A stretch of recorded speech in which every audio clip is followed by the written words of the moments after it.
يعطيكم العافية. Good afternoon everybody, or good evening if you're somewhere else. This is session number 2 on the Preparing Future Faculty JANA workshop.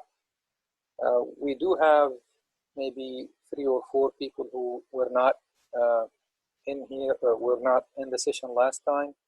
I will ask you to introduce yourself, but before we do that, معانا دكتور فراس من إدارة جانا برضو. I would like him to start introducing himself first, and then we'll ask people who were not in the call last time to introduce themselves, and then we'll keep going. دكتور فراس.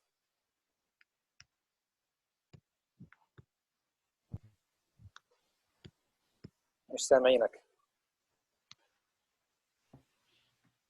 Okay, you hear me now? Yeah, we're good. Okay, شكرا دكتور مهند على الدعوة الكريمة. سعيد بالانضمام لمجموعة الشباب الموجودين معنا اليوم. بحكي معكم من قطر في هاي اللحظة. رح نرجع الأردن إن شاء الله الخميس القادم hopefully. In short, أنا نائب رئيس الفايس بريزيدنت لجنة الأردن. أنا بكالوريوس صيدلة عام 92 من جامعة علوم التكنولوجيا. عملت البي اتش دي في الميديسنال كيمستري مولكيولر فارماكولوجي من جامعة بيردو يونيفرسيتي انديانا. عملت بعديها 2 بوست دوك. I went back للأردن، كنت أستاذ مساعد في جامعة علوم التكنولوجيا. ترقيت لأستاذ في 2009 وباي سيرف كأول عميد من خريجين التكنولوجيا لكلية الصيدلة. وأسست مركز الدراسات الدوائية كمان في جامعة علوم التكنولوجيا still going. في 2013 I joined جامعة قطر كأسوشيت دين في الأول الريسيرش والجراديويت ستاديز في كلية الصيدلة. ومن ثم بعد سنوات حاليا أنا مدير البحث العلمي والدراسات العليا للتجمع الصحي في جامعة قطر. والتجمع الصحي هو تجمع لكلاستر كلية الطب وكلية طب الأسنان وكلية العلوم الصحية وكلية الصيدلة. فإن شاء الله بكون معاكم وإن شاء الله بقدر أي شيء بقدر أساعد فيه أو أجاوب من خبرتنا. أنا أيسيت فور كل معظم الهايرنج والريكروتمنت خلال السنوات الماضية في جامعة قطر. فليفر ديفرنت من اليو اس بلس إنه الماركت فوكس على اليو اس، ومع ذلك I will try to help. We have similar system in both sides of the world. Go ahead. شكرا دكتور فراس. مين ما كان معنا المرة الماضية؟ You can introduce yourself. I don't have to call you. معاذ, do you want to go ahead? يا السلام عليكم جميعا. مرحبا. أنا معاذ أبو قمر وزوجتي نسيبة. إحنا اثنين PhD students في الهندسة المدنية. أنا في الجيوتكنيكال انجينيرينج وأنا environmental engineering. وبالمناسبة الدكتور مهند كمان advisory. فيعني مبسوطين سعيدين بنكون موجودين معاكم. وشكرا دكتور مهند على الترتيب. شكرا دكتور فراس. تحياتي جميعا. Thank you يا معاذ. مين معانا كمان؟ وسام, كنت معنا المرة الماضية ولا أنا غلطان ولا؟ لا أنا ما حضرت المرة الماضية. تفضل. طيب introduce yourself. وسام إسماعيل. I'm a PhD student ب University of Iowa College of Pharmacy Health Services Research. خلصت بكالوريوس ب 2011 من التكنو، بعدين ماسترز Clinical Pharmacy 2013.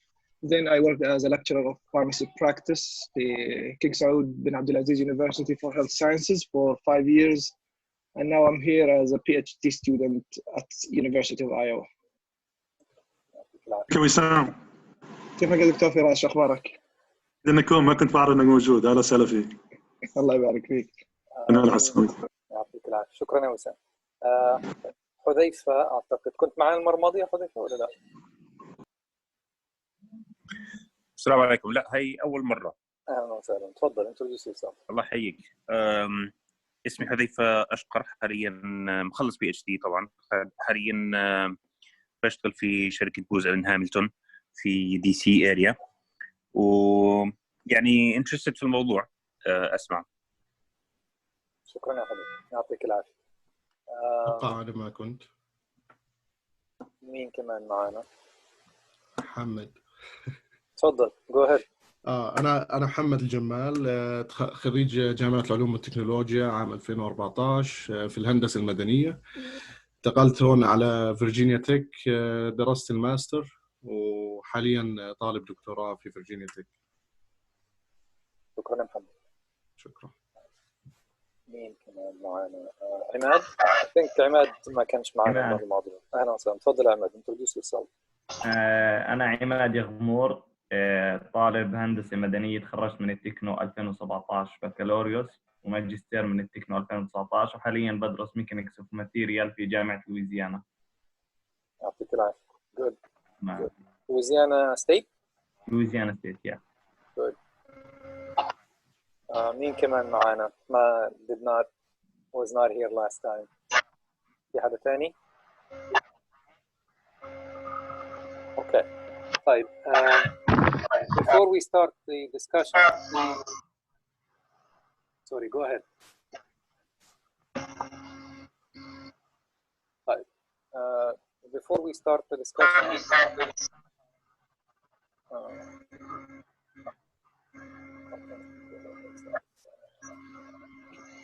so let me just try to mute everybody if I can. I forgot how to do this.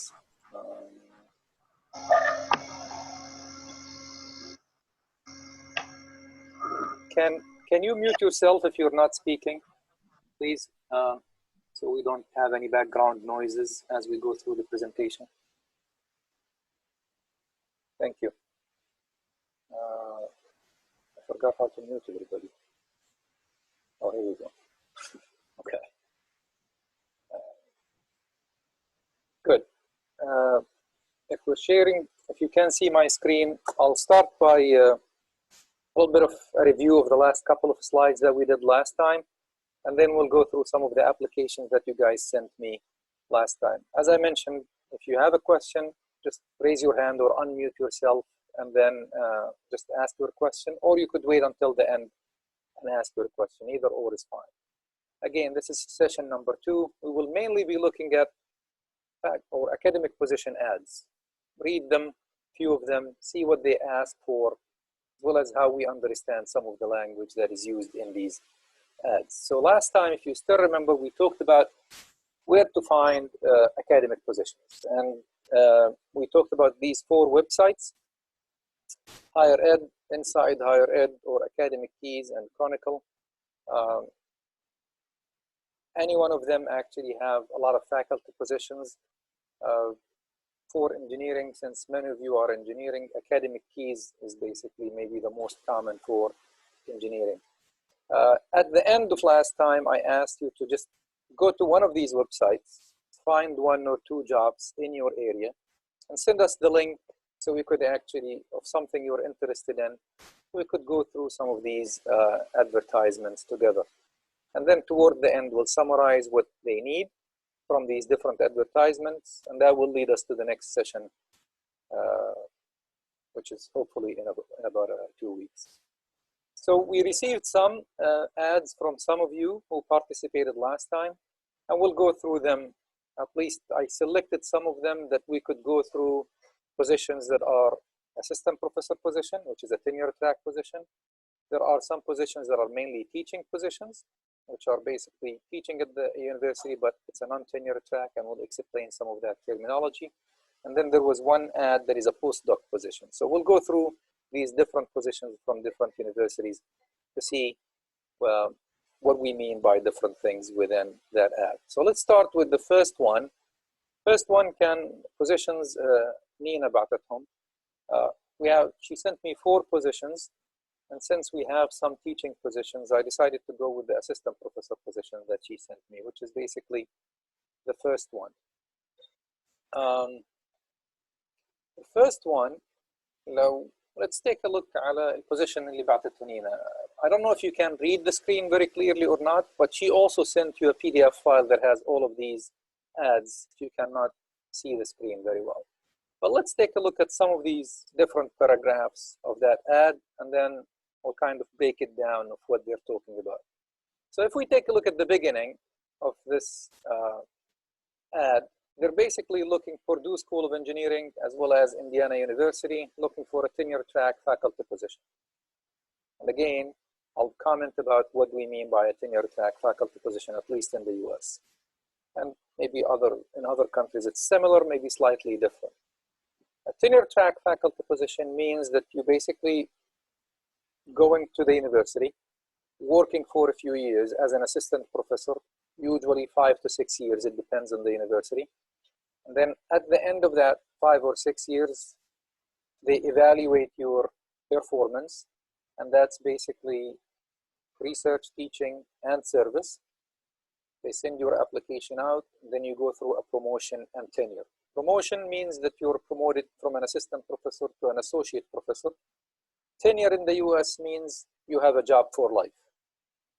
Unless بتعمل لك مصيبة في الجامعة يعني.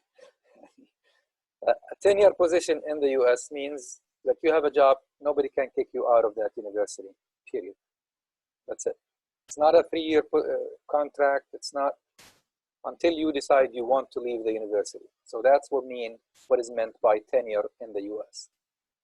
In some countries in the Middle East, I think it's a contract position, regardless of what is your rank. In the US, once you get tenured, you have a job for life. The only disadvantage. سؤال. تفضل. اوكي دكتور مهند، بالنسبه للتنير تراك هلا اتس لايف يعني اتس لايف جوب او لايف كارير، بس اذا في جامعات بتعتمد على الريسيرش فلازم يجيب فاندنج ولا لا؟ حتى لو ما جاب فاندنج هو he secured his job forever. No, you secure your job after you go through the tenure process. The tenure process, which is basically the evaluation of your research, teaching, and service. The evaluation, it depends on the university. What is the order? If it is mainly a teaching university, they will focus on the evaluation of your teaching. If it is mainly a research university, they will focus, their evaluation will mainly focus on your research. To get that tenure, thank you, is basically when you get that tenure is when you have a lifetime or a job for life. Before tenure, they give you 5 or 6 years. If you didn't perform well, they will ask you to leave after a year of your process. There is one disadvantage, you could call it a disadvantage, sometimes it's an advantage, of this tenure track positions in the US, which is basically these positions in the US are 9 months salary. So let's say they offer you a job, I don't know, a salary of 80 or 100,000, that's your salary for 9 months. So you could divide that amount into 12 months, so you would basically have a salary going into your account every single month, but the contract is actually a 9-month contract, so you basically have a 9-month salary. And this is done in the US to encourage faculty to do more research and bring funding, and when you do that, you pay yourself from that research for these 3 months in the summer. So any research you get in as funding, you can budget for your salary, so whatever salary you get in the summer, it's an extra salary for you. It's basically done in the US to encourage faculty to keep writing grants and proposals so they could get money, pay students, get students, as well as pay themselves as a summer salary. So you could, if you have a 3 months summer salary, usually it's a good amount of money. So it's really good if you can do this. A lot of people, including myself, it's not really easy to keep paying yourself for 3 months for a long time. Sometimes you are able to pay yourself a month, sometimes 2 months, sometimes you have enough research to pay yourself 3 months. But those 3 months of salary, of the summer salary, comes basically from your own proposals or from your own research. Now the next sentence in there, and we'll see that the structure of these ads are similar. The next there in that specific ad, it talks about the applicant should have a strong record of research, which tells you, hopefully that's their main goal. They want somebody to do research more than teaching. Establish and sustain externally funded research program, which basically means that you're finding funding. If you're in engineering, a lot of time you get funding from, if you're from National Science Foundation or other national organizations, or sometimes even state organizations or state agencies. And then at the end in that sentence, they say committed to teaching for undergraduate and graduate courses. Generally speaking, if the ad mentions research first and establishing well-funded or sustaining well-funded, externally funded research, that generally means that this is a university that is looking for someone to come in and do work mainly in the research side. Now, I think I mentioned that last time. If you ask anybody in academia, regardless of the university, they will tell you, we expect our faculty to do 40% research, 40% teaching, and 20% service. This is on paper. When you are in a research university, you do like 70% research, 40% teaching, and 10-15% service. You're already beyond 100%. So you don't really work 40 hours a week. Sometimes it's 80 hours a week. Sometimes it's 100 hours a week. It depends. So they really focus on teaching. On research. So if it is a research university, you mainly do the larger percent being research. If it's mainly a teaching university, that larger percent would be spent on teaching. So those are a few things to mention. There are usually in these ads, there are some information about the university and some information about the department. The next, in this next, where we have this elliptical shaped circle, basically, if you want to call it, the university says it's a strong commitment to diversity and inclusion. What do we really mean by this? For the general meaning, it's underrepresented groups, which is basically underrepresented, whether it's African American, South Americans, and female faculty, generally in STEM fields, which is the science, technology, engineering, and math. If you go through, and a lot of times, as you have seen more recently, I guess, with what is going on now in the US, a lot of times underrepresented groups are defined based on race. Fortunately or unfortunately, regardless, احنا في الأردن, or people from the Middle East, currently we're classified as white. So that does not help us as male applicants. It actually does help female applicants in that case for us people from the Middle East. A couple of years ago, they were actually trying to add a new category in the race in the census in the US for Middle Eastern and North African race, but the administration decided not to include it. I think in the current census they have others, so you could write in your own race. But generally, for faculty applications, male applicants don't really benefit from the Middle East, don't benefit from this diversity. Female applicants in STEM fields, they do. ممكن سؤال دكتور محمد. Go ahead. Does that mean the international applicants إذا ما كنت يعني American resident أو citizen, هل أنت بتكون تحت من diversity group أو من minorities إذا كنت international student for example? Yes.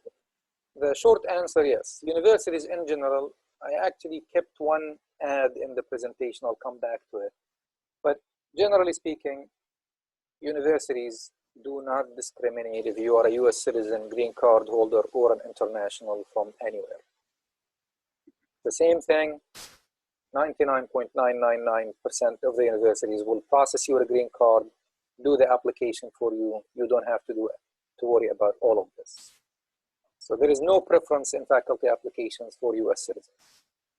They're basically, and that's what makes a lot of the universities in the US are really very competitive. So at the end, they're looking for the best faculty that fit what they're looking for. And that's why they're always attracting people from different countries, because they want the best, especially if it is a research institution, the best researchers basically to be on their faculty. So that doesn't matter. Again, there is one case, there was one of the ads here, I'll come back to that point, but I've really never seen, except that ad that I'll come back to, never seen that you have to be a US citizen or a green card holder or anything. There is no preference, to answer your question. Okay, next on those ads is basically some information about the department. Usually they mention basically their department has that many faculty. They mention what their, sometimes If they have any diversity within the department, they would mention that. And sometimes they mention also some of the research areas that they're strong in the department. And I'll come back to the department issue one more time on this ad. And then the next thing that is on these ads usually is what is required. So what are the documents you should submit?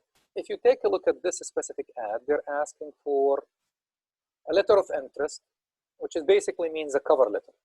There are different names, and I want to make sure that we mention the different names. A letter of interest is basically a cover letter, which is usually about 1 page, 1.5 pages. A CV, a detailed CV, and it's an academic CV. We'll talk about what we mean by that. And then we have 2 other documents that are commonly requested for faculty, tenure track faculty positions. A research statement or a teaching statement. And sometimes if you notice in here, they call them teaching and research interests. Most ads would call it teaching statement and research statement. Sometimes they call it teaching philosophy and research statement. All of this means the same thing. I think the best is basically teaching statement and research statement, because the word interest in there shows what you're really only interested in teaching. However, the teaching statement, for example, usually talks about some teaching philosophy, a paragraph or 2, and then what would you like to teach and your teaching experience, and then what would you like to teach in the department. And then for research statement, we talk about your background in research. What did you do, whether as part of your PhD or as part of your work after the PhD, and then what research areas you would like to work in the future, as well as maybe some ideas about funding agencies you would like to target. So that usually goes into the research statement. And then the last thing they ask for is 3 references. The most common is asking for 3 references. Usually they don't ask for letters, they just ask for names and contact information for these references. The name, rank, assistant, associate, or full professor, email, which university they work on, and the phone number. Okay, so these are the required documentation. I will later on, maybe the next session in about 2 weeks or so, we will start actually looking at these documents in details. How do I prepare each one of these documents? What's in each one of these documents? We'll talk about that in details starting next session. Then if you take a look at this ad, in here, it has actually what research topics they're interested in, what research experience they would like that new faculty to have. So if you take a look in here, they're mainly talking about research focus in cybersecurity and applications or research or complements existing strengths of the department. And I want to actually focus on that specific sentence. Complements existing strengths of the department. And then they talk about other data science, mobile health and machine learning, and other things. But I would like to focus a little bit on this complement the existing strengths of the department. Even if that sentence is not there, every time you're applying for a position, my advice is go and visit the website, see what the faculty are working on, and see how can I collaborate with these faculty within that department or even other departments. For example, in civil engineering, a lot of times we collaborate with people from mechanical engineering, for example, or if you're more on the environmental side, you may collaborate with somebody in chemical or biological or bioengineering. Go and take a look at your department as well as other departments and see if there is any initiatives at the college level or at the university level. That's why I say applications for faculty positions take time. See what they're working on, see how can I collaborate with these people.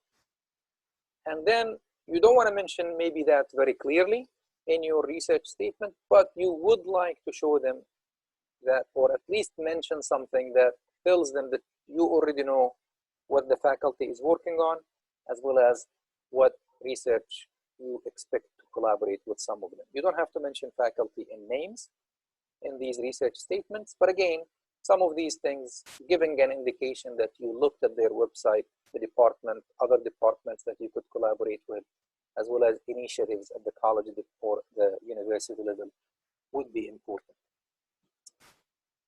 Those are my comments on the first ad. I hope that's good enough for you, Nina. Yes, it was thorough. I liked. Thank you. عشان تعلمت كتير أشياء. شكرا دكتور. Thank you. Anything you read that was okay, or we didn't talk about, or you're okay with everything? No, I'm actually very okay. I'm just looking forward now to know how to write the statements and the next step. يعني صار أنت شرحت الإعلان بالتفصيل. So thank you. Okay, thank you. سؤال لو سمحت. Go ahead. If we go back to the position summary, there is a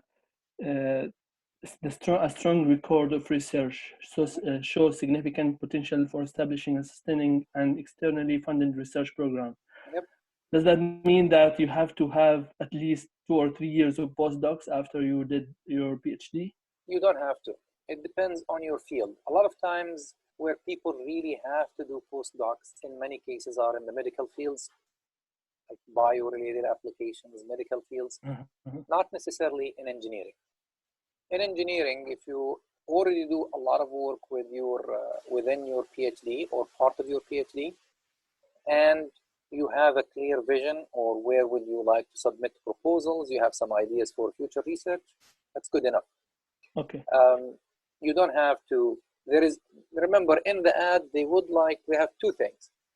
Because for example, let's say this is an assistant professor at that university. I could be an assistant professor at another university and I would like to apply to this position if I like the university or if I like to move. If I apply and I already have some experience as an assistant professor, that's maybe stronger application than other applicants.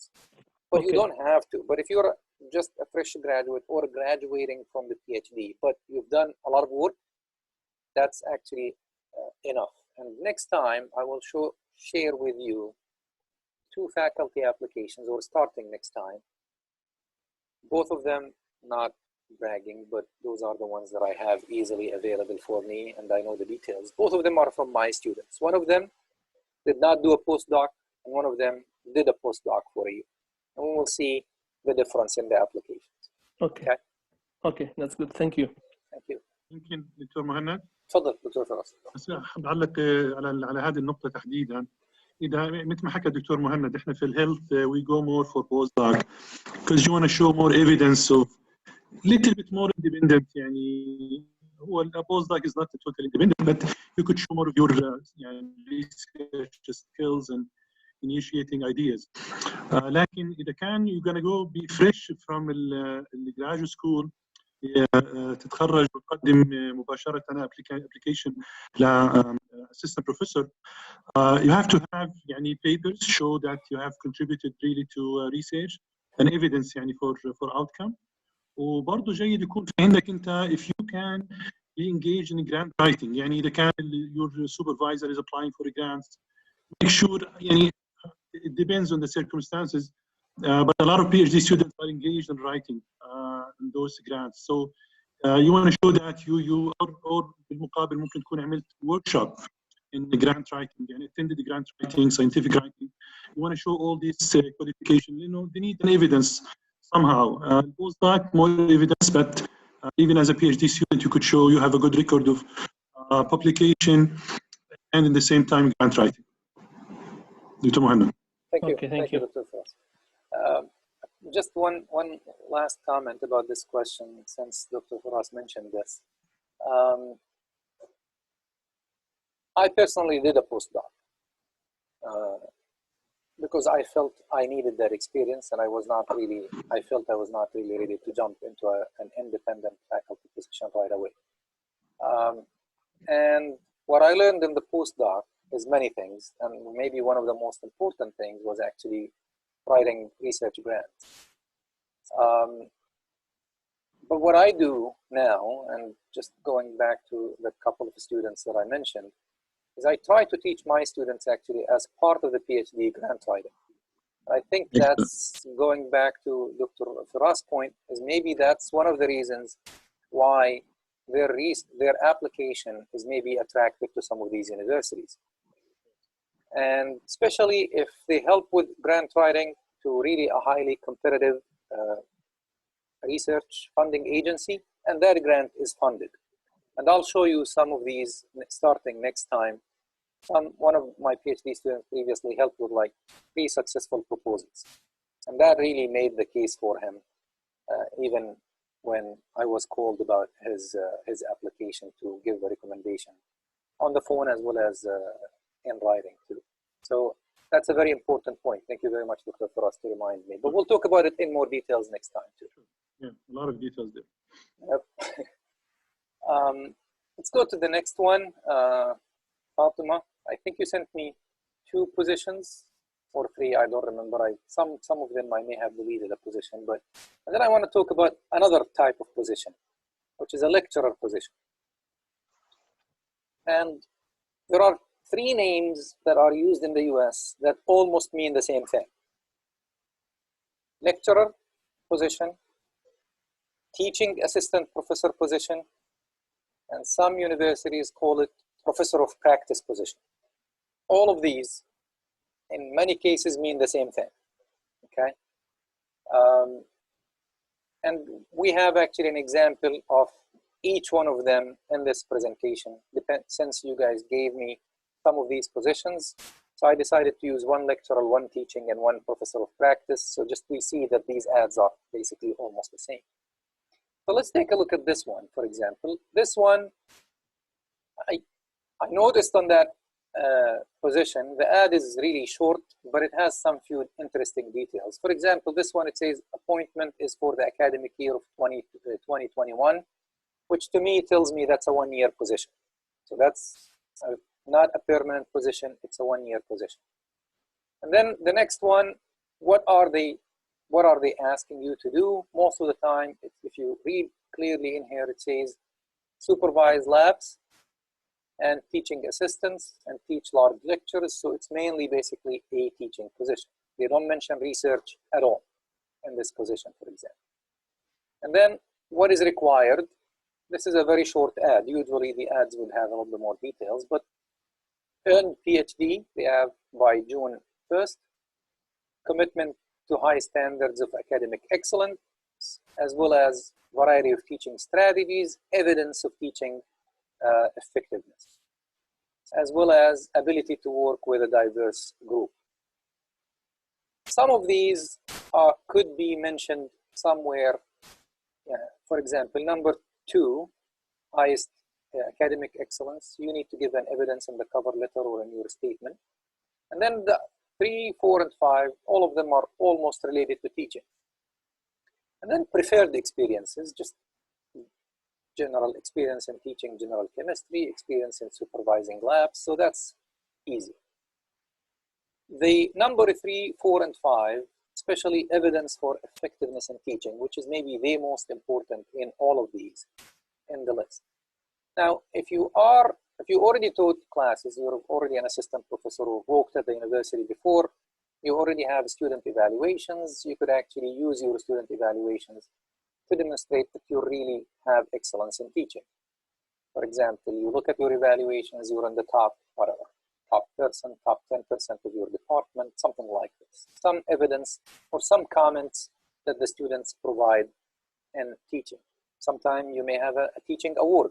That's also great. Now, where this becomes a little bit challenging, if you're going just out of your PhD, and many universities, unfortunately, even if you worked as a TA, many universities do not do teaching evaluations for teaching assistants, for TAs, including Lehigh, where I work. We used, I think now they may start doing it, but we used not to do this. But for my students, especially the ones that are interested in going into academia, I developed my own form that I give to the students, so I have a record of their teaching evaluations. So I could refer to it as part of my letter, and they actually, I give it to the students at the end of the semester, and we administer it during the department, through the department. It's not something that it's only personal. I took the permission of the department to do this, because that helps my student if they're interested in academic positions. So at the end, I provide to them the results, summarized results, just like the evaluation for any professor. And that's very important. And sometimes some students write great comments for teaching assistants, especially if they're teaching a lab or they spend a lot of time with them. And those comments are very, very useful to mention that, for example, my evaluation was this much out of 5 or out of 4, depending on the system. And I received very great comments from students mentioning some of these comments. That's already an evidence of excellence in teaching. So that's how if your university or your department does not do it and you work as a TA, my suggestion, talk to your advisor and see if he would allow you to do some teaching evaluations. You could say, because I'm interested in academia, or you could say, I just would like to see what the students think of my teaching performance and see if I could improve more for future teaching. So if you can, that would be great if your department or university does not do it. Now, what is required in here? If you take a look at the end there, by the way, it says it's academic year, which basically tells me that this is a full year, which means it's a 12-month salary in many cases. Sometimes they call it academic year, could mean 9 years, and sometimes they call it academic year and summer or full year. It depends on different universities. So this could be only 9 months. It could also actually mean sometimes if the university runs summer classes all the time, it could mean a full time or a full year. I think in the US, for most applications, academic year means 9 months. In other countries, it may mean something different. But the other thing in here, it says clearly it's a non-tenure track, which basically means you're only responsible for your teaching. You don't have to, they only will evaluate your performance based on your teaching. The last thing in this ad is what is the required documents. And if you take a look at these required documents, they're basically looking at a cover letter, again, a page and a half, a CV, and other documents. For example, here they're talking about references. The only thing that I would say that it's a little bit strange in this ad is they're asking for somebody to focus a lot on teaching, but they did not ask for teaching statement. So in this case, if they did not ask for it, you may want to really elaborate a lot in your teaching within the cover letter. Or if you go to the website and they allow you to submit other supplementary material, you could prepare a teaching statement and add it to your application. Okay, any questions on this one before we move on? Yeah, since هم حكوا it's a full time, so it's not an adjunct faculty, لأنه ال requirements اللي هون بتحسها كأنها زي adjunct faculty، مش إنه واحد بده يضله. That is true. If they say it's a full time, it's basically not an adjunct faculty to come teach a class and leave. It's basically a full-time teaching position. Most probably here means for 9 months. Since إنها بس ل 1 year, so they won't sponsor any visa or anything. So you should have your own visa or OPT للSTEM. Yes, generally speaking. Yeah. Generally speaking, and my experience as well as experience of the people that I know, positions that are beyond 3 years are the positions that the university would sponsor for visa, green card applications, whatever. Usually the 1 year position, they would not really sponsor that. Usually. So generally speaking, if it is a tenure track position, that's already more than 3 years, so they will do that. Even if it is like a teaching position, but it's multi-year teaching position, most probably they will do that too. Yeah. So, go ahead. Yeah. No, go ahead. Whoever has a question, go ahead. شكرا دكتور مهند. هلا شو يعني بالستيتس كاتبين انه limited اخر كلمه؟ Well, generally speaking, I think that basically means it's a limited time, because at the end, my own interpretation, it's because it's limited to a 1 year position. That's my own interpretation. Dr. Faraz, تفضل. لا فقط أنا حابة في هذا الإعلان والإعلان اللي قبله الشباب اللي حيطلعوا من الجراجويت سكول مباشرة للاكاديميا. المين شورت كامينج او البيت فول في الموضوع انه لما بيجي يعينوكوا بتكون نقص الخبره في العلاقه في التيشنج. الريسيرش بيكون يعني انت كل الفوكس تبعك على التيشنج. انا لما كنت طالب في البي اتش دي ما كان عندي اهتمامات اني اتابع الايديوكيشن ثيوري ولا الايديوكيشن بيديجاجي ولا الاكتيف ليرنينج. ما كنت بعرف اي شيء عن هذه الترمينولوجيز ولا عن الليرنينج اوتكمز اتسترا. لكن لاني انا كنت مبتعث وراجع على جامعه علوم التكنولوجيا، وحتى الجامعات اللي بتبتعثك بتكون عامله بروفيشنال ديفلوبمنت للايديوكيشن once you arrive. لكن في هذه الجامعات اللي انا النصيحه اللي بحكي لك اياها try to يعني انت engage fully في الريسيرش، لكن ما تضيع اي فرصه لورك شوب او اكسبيرينس مثلا to fill in for your supervisor. احيانا يدرس تنظر خلف how things is going beyond the scene. كيف البروفيسور مثلا الديفرنت انستراكشن اللي بيستخدمها التكنولوجيز بيستخدمها في التيتشنج. اي فرصه ممكن انك انت تدرس فيها تيك ات. واذا كنت انت هيك عامل كنت لكتشرر كماستر make sure you apply these kind of different active learning or using new technology to show انه في انت عندك deep insight في التيتشنج. التيتشنج موضوع كبير يا جماعه. education just unbelievable. ف whenever you have time to read any article about it او تتعرف على things related للeducation اللي هي بتكون عادة نقطة ضعف أكبر للخريجين مباشرة make sure you follow. It's very important صراحة كور في لما بتقدم أنت على البوزيشنز كان في اليو اس ولا كان other I have a question. Sure, go ahead. It's either for you or Dr. Firas Al-Ali. So regarding the, I do not have an access for a teaching experience. Now I'm doing my PhD in biochemistry, but when I was looking around, they told me about a 1-year teaching certificate. Would that be also valuable to be added, and or can it replace that teaching experience?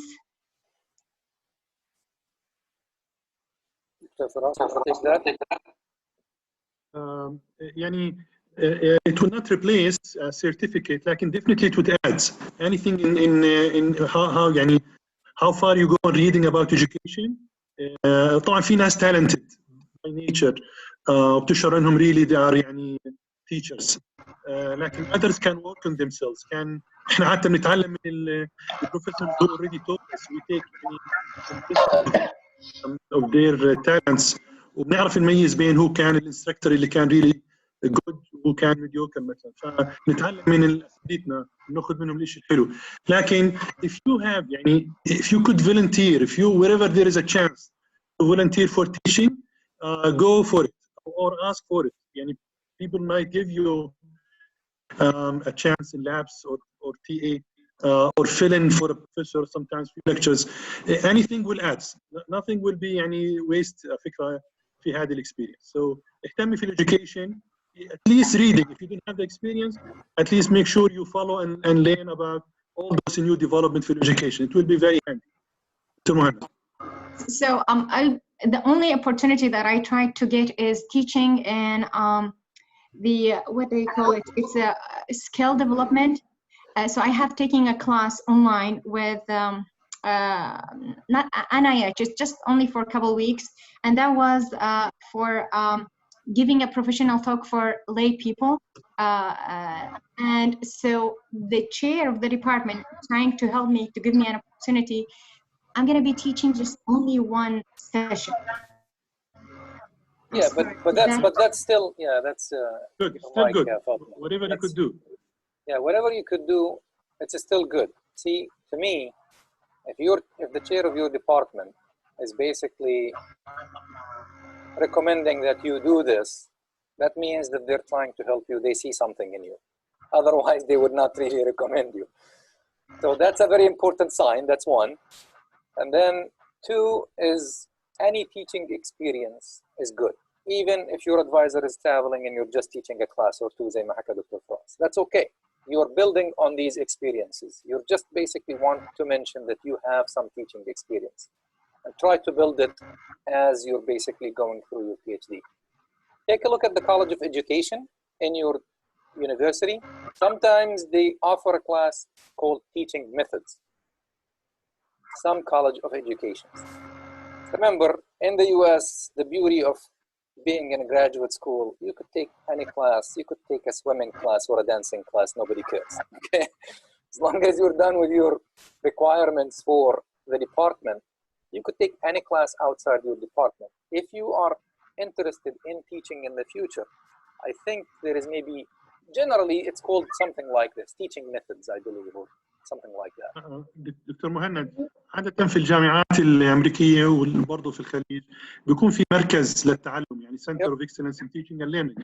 هدول عادة بيكونوا they are offering so many sessions afternoon كذا. هي عادة للفاكولتي, but maybe with your يعني communication with your supervisor, if you follow those or ask him, you know, I wanna go in some of those lectures, that would be very helpful. At least when we interview you, we know that you are keen to develop in education. You have the terminology in education. That would be very helpful, and it will help you. Sometimes they ask for a lecture, by the way. يعني إحنا في الجلف, even if we يعني hire for a research, they can be component teaching. We ask them to deliver. يعني we give them a topic, even if they are like even a social professor. We want to see their skills and how they cater for differences, how they engage students. They know how to. يعني a good teacher will be displayed easy or evident من الexample. Whatever you could do, just follow this. If you keep it in your mind, if you have this sit in your mind, you will start. يعني your radar try to pick up all those opportunities. So I actually tried, I talked to my PI, and my PI told me, do not waste your time because the biology department, it's in the science. So I work in the health science center, and told me, is that me? Or, sorry. Yeah, that's you. Try to move your phone or something if you have a phone close by your mic. Yeah, it is. Is this better? Yeah. Oh, yes. Sorry, it's my phone actually. So I tried to get. Let's see this. Is this good? Yeah, that's better. Oh, okay. So I tried to teach in the biology department in the science, but it's a different campus. But my PI told me, don't waste your time and get the teaching certificate for 1 year, and he will connect me with some people inside our department. So, but I don't know how this applies outside. Like maybe he just wants me to work in the research. So I don't know if this is going to be more helpful. So this is why I'm asking, but that's fine. Yeah. Most probably he wants you to focus on your research. Yeah, just focus on research. But yeah, but honestly, as somebody who advises PhD students, to me, the most important, you want these people to be successful. And you deal with PhD students that have a wide variety of interests, that you want them to do their research, but you also want to cater to their interests too. A good advisor should actually advise you, if you're interested in teaching, to do that. I mean, you also don't want to get him upset, but at the end, the most important is once you feel you're done with classes, you don't have to take any more classes, you have more time, try to do that teaching. That would be a better time for you than trying to jam it with classes and research and everything.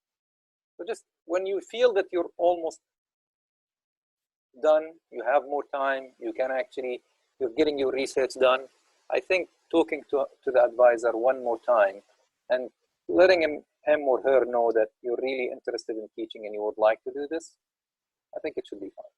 Yeah. أنا معلش عندي مداخلة. تفضلي فاطمة. شكرا دكتور. عندي سؤال، بتقدر to demonstrate your teaching effectiveness بإنك تذكر بالstatements أو بالcover letter, for example, إنه you were nominated, for example, to get an award by your students. Oh, come on, absolutely.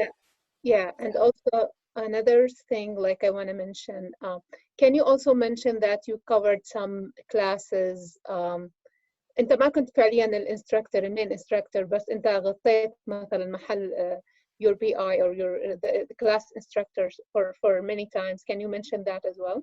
Absolutely. تعرفي ليه؟ Yep. If I am teaching a class and I have 5 PhD students and I selected you to do it, that basically tells people who are reading your letter or your qualifications that the advisor trusted that specific student to do the lecture. There is something there. Why didn't I ask the others? Does that make sense? So these are important, although there could be small things. Oh, you went prepared for the lecture for 3-4 hours and then you delivered 2 lectures. But that's important because that means your advisor or whoever asked you to do it trusts you to do it. It's a good indication. Any nomination by students or by the advisor for anything that has to do with teaching, I would actually mention it very, very clearly in the cover letter. Because at the end, okay, I want to kind of take a step back. You really want to catch the eyes of people who are reviewing the applications from your cover letter. This is something that I learned from writing research proposals and when I took actually like a research proposal workshop. There is kind of information out there, maybe based on statistics, that say people who review proposals make their decision within 30 seconds to 1 minute if they are actually going to recommend that proposal to be funded or not. Most people make up their mind within 30 seconds to 1 minute. They just skim through the first page. If it's written very well, if it looks like to be written very interesting, something catch their eyes, they will keep going. And I reviewed the proposal and I could tell you, I make my decision maybe within the first 2 minutes, okay? Not 30 seconds, because maybe I'm not as fast of a reader, but within 2 minutes. You want something in your cover letter to catch their eyes to keep reading your application. I don't know about أكيد في other countries طبعا برضو the same thing. بس مثلا في US, at least for engineering, when there is a position, especially if it's a tenure track position, for example, we get like 200, 250 applications. If I am on the committee, I don't really have time to read 200 or 250 applications in details. I look at the cover letter. If they're interested, if the application look interesting, I put them in, let's call it pile A. If it's totally not interesting, they're already out within the first 2 minutes. Does that make sense? Yeah. دكتور مهند ودكتور فراس والجميع، إذا عندي سؤال برضه بخصوص إنك تتعامل مع diverse group of students، يعني كان إلي فرصة أكيد إني أشتغل مع طلاب كتير من مختلف الباك جراوندز، وحتى الطلاب اللي بتعمل عليهم mentoring research باللاب برضه كانوا من مختلف الباك جراوندز. واحد منهم تحديدا كان دائما يدور على لاب وما كان حدا بيقبله لانه هو بصراحه كان سبيشال كيس وكان شغلنا هاندز اون وهو فانا قيمت المنتور تبعه. هلا هاو كان يو طبعا هو كتب لي حتى ريكومنديشن لتر على اساس لللينكد ان، بس هلا هاو كان يو لايك put that as a kind of evidence that you have worked with a very, like a highly diverse group, especially these kind of cases. You could mention it. You could simply mention it in your cover letter. Very simple. You could mention that I worked with a highly diverse students and mention some background information about these students in the lab or in teaching or supervising in the lab. That's totally fine. Can you go specifically and talk about something like that, like such a case? Go ahead, Dr. Faraz. I recommend this be like in part of your teaching philosophy.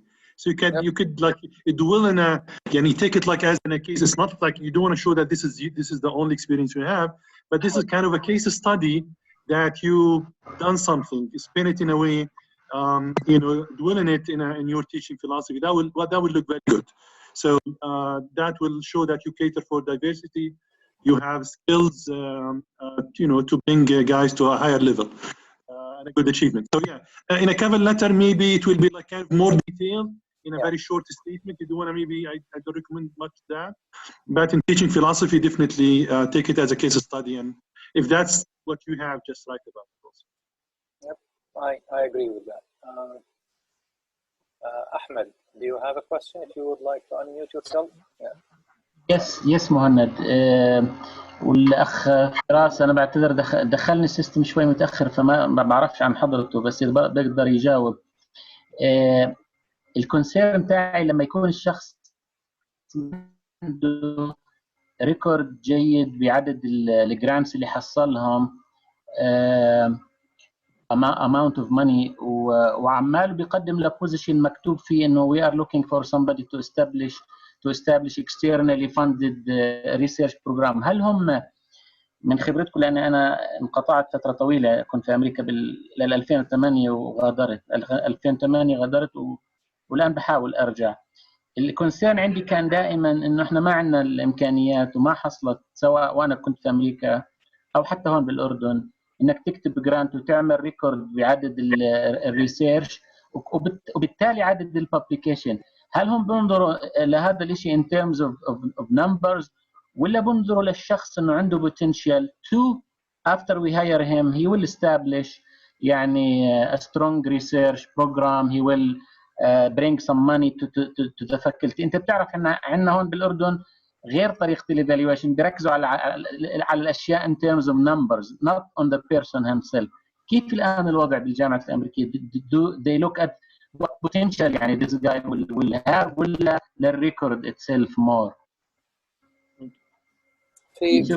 في امريكا generally we look at both. At the end remember بس يعني just so people understand a little bit, especially لما بنحكي عن tenure track position.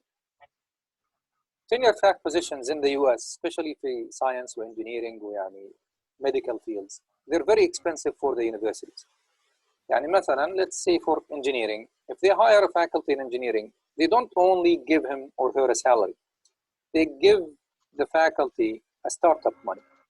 So if you actually take a look at how much a faculty position costs the university with startup equipment, support for students for the first couple of years, salary, that number could actually be close to $750,000 to $1 million per faculty.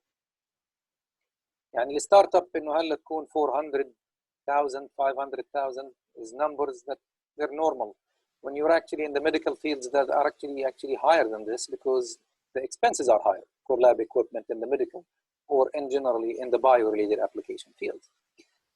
So for them, yes, they do look at record and they look at potential, but your documentation should show something about that potential. How would I know that this is potentially a very good faculty? What are the things in the application that tells me that this is potentially a good faculty?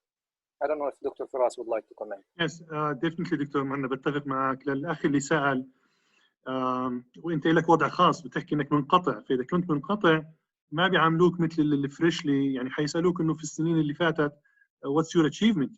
يعني ما حد بياخذ زي ما بيحكوا سمك في مي. they wanna make sure إنه عم ناخذ فعلا الرايت فاكولتي هو الديليفر. بيهتموا كثير، مش بس كمان في يمكن الاماونت اكثر من النمبر، يعني يكون فعلا اللارج بادجتس make something يعني make add value definitely. لكن صراحه المور امبورتنت انا بالنسبه لنا هل what's your role in that grant؟ انت الليد بي اي ولا كو بي اي؟ ما عرفت التسميات تختلف من منطقه لمنطقه، لكن if you are leading the work it means a lot. اذا انت كنت صراحه part of 10 grants وكلهم دورك انت يعني بي اي not the principal investigator، يعني كو بي اي let's say او كو investigator، يعني صراحه مش الايديال. فلو منك الاستاذ او دكتور you have to apply again لجرانتس. بتعرف في الاردن في المركز الاعلى هذا للبحث العلمي، so you have to secure the grants to show انك انت you revive your future back, you start getting grants, you start getting publication. People want to see your most recent activities صراحه. This is what's an indicator of the future. Usually في أمريكا يعني there are two things عشان بس الواحد يكون just one comment only. في أمريكا they do look at your funding as a principal investigator or as a PI. It's also important to be a co-PI on some grants because that shows that you can collaborate with others. You don't always to be a co-PI because that means that you cannot lead. But you want to be a PI on some grants and co-PI on others. The PI is on one grant, that means you can lead research, and especially if it is a large research funding. And you can also serve as a co-PI and collaborate with others within your department or outside your department. So a mix of both is always good. Yes. عندي سؤال للدكتور فراس. تفضل. هلا انا يعني طول عمري في البحث، يعني كله كان ريسيرش، وكنت حتى في ريسيرش انستيتيوت بالكليفلاند كلينيك. I did like 3 years of my PhD there, then 3 years of postdoc. هلا لما قدمت خلينا نحكيها سبيسيفيك لجامعه قطر لشيء اللي هو ال VP of Research، كانوا طالبين مثلا بدهم teaching statement، which انا يعني درست وانا بالماسترز درست as a TA في الجامعه الاردنيه. بس طول ما انا في ال PhD، لانه طبيعه البحث تاعي طبيعه الانستيتيوت اللي انا كنت فيها ما فيها teaching. I can't go and teach, so it's all like research. So it was like difficult. I wrote a teaching statement based on my philosophy إذا أنا بدي أدرس, which أنا يعني كنت مستغرب إنه it should be more like research because of the name of the VP of Research. So okay, it's a VP of Research or Vice President of Research. وهو أصلاً البوزيشن هناك. بس كانوا حاطين إنه كانوا حاكين إنه لازم تدرس كأنه كورس graduate or undergrad. So في هاي الحالة يعني خلينا نحكيها specific لحضرتك بجامعة قطر، لما يكون في هيك حالات someone وما عندوش أي experience في ال teaching بكلاسز. هلا حتى أنا يعني أنا استمريت مع كتير كلينيك و still I'm working there. فيعني حاولت إني أروح أرجع مثلا على جامعتي just إنه to give if there's طبعا ما في any opening، يعني إنه تعطي زي adjunct faculty أو تعطي بس محاضرة.